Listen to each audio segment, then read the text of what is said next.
नमस्कार दोस्तों। आज हम कोरोना पे बात कर रहे हैं और कोरोना को फैले हुए 1.5 साल हो चुका है और सारी दुनिया इससे निपटना सीख गई है। यूरोपीय कंट्रियों ने अपने यहाँ स्थितियाँ संभाल दी हैं। अमेरिका ने अपने यहाँ स्थिति संभाल दी है। चाइना ने जहाँ से शुरू हुआ वहाँ भी स्थिति संभल चुकी है।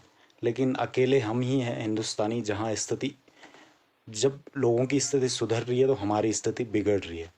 और इसके पीछे का कारण है हमारे यहाँ के जो राजनेता हैं, जो हमारे यहाँ के पॉलिटिकल पार्टियाँ हैं, पॉलिटिक्स में सबसे ऊपर बैठे हुए लोग हैं, उनकी सोच। आजकल उनको चुनावों से मतलब है, फिर उनको राजनीति करने से मतलब है। किसी को ऑक्सीजन पे बहस करनी है, किसी को किसी चीज़ पे बहस करनी है। इन सारी चीज़ों पे बहस हो रही है। जब भारत में 500-700 केसेस थे तब पूरे देश में लॉकडाउन लगा और आज एक एक दिन में 4-4 लाख केस निकल रहे हैं और 5-5 हज़ार लोगों की डेथ हो रही है। वो भी 5-5 हज़ार वो डेथ हैं जो सरकार दिखा रही है।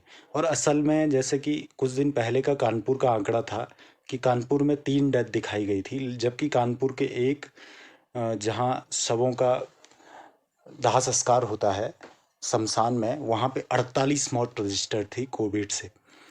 और हमारे यहाँ ये सारी चीज़ें इसलिए दबाई जा रही थी क्योंकि अभी भी आगे भी दबाई जाएंगी, नहीं तो सरकारों को जवाब देना पड़ेगा। चुनाव हो रहे थे 5 राज्यों में, अब चुनाव संपन्न हो गए हैं तो अब हो सकता है इनकी आंख खुले। अमेरिका के जो सबसे बड़े महामारी विशेषज्ञ हैं डॉक्टर एंथनी एस फाउची, जो ट्रम्प सरकार में सरकार के सलाहकार भी थे, तो इनको कई राष्ट्रपतियों के साथ काम करने का एक्सपीरियंस है। इन्होंने कहा है कि वैसे किसी भी देश में लॉकडाउन लगाना एक अच्छा फैसला नहीं है, लेकिन जब जिस तरह से भारत में परिस्थितियां हैं तो वहाँ लॉकडाउन के अलावा कोई विकल्प नहीं बच जाता है।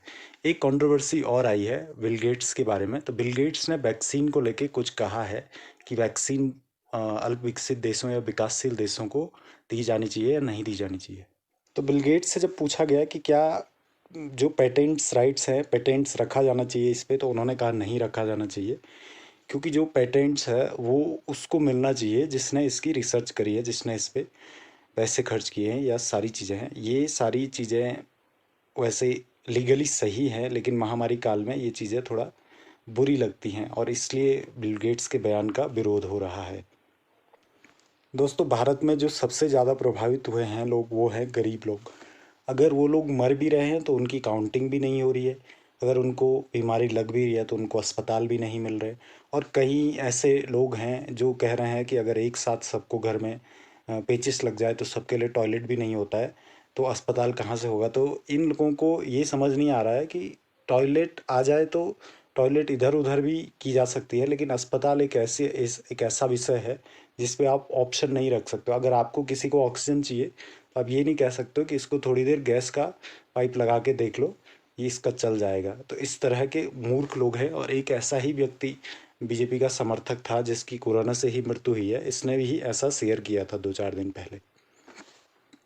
और जहाँ तक वैक्सीनेशन की बात है तो भारत में वैक्सीनेशन का प्रोग्राम चल रहा है और 1 मई से 18 से 45 साल की उम्र के लोगों को भी लगनी है वैक्सीन। लेकिन अभी तक जैसे हमने रजिस्ट्रेशन करवाया है तो वैक्सीन अवेलेबल नहीं दिखा रहा है, मतलब अगले 10 दिन तक भी वैक्सीन अवेलेबल नहीं दिखा रहा है। तो ये कहने के लिए 1 तारीख से वैक्सीनेशन है 18 से 45 का, वैसे होने में तो पता नहीं कब तक लगेगा और किसके लिए है ये भी क्लियर नहीं है।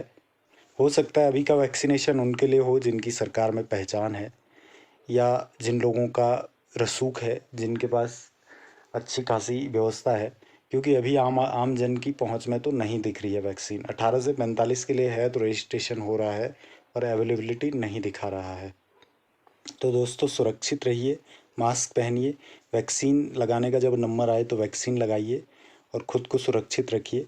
बाकी इन सारी चीज़ों का तो ये है कि पॉलिटिक्स ये लोग करते रहेंगे और इस तरह से लोग मरते रहेंगे, तो खुद सुरक्षित रहने में ही फ़ायदा है।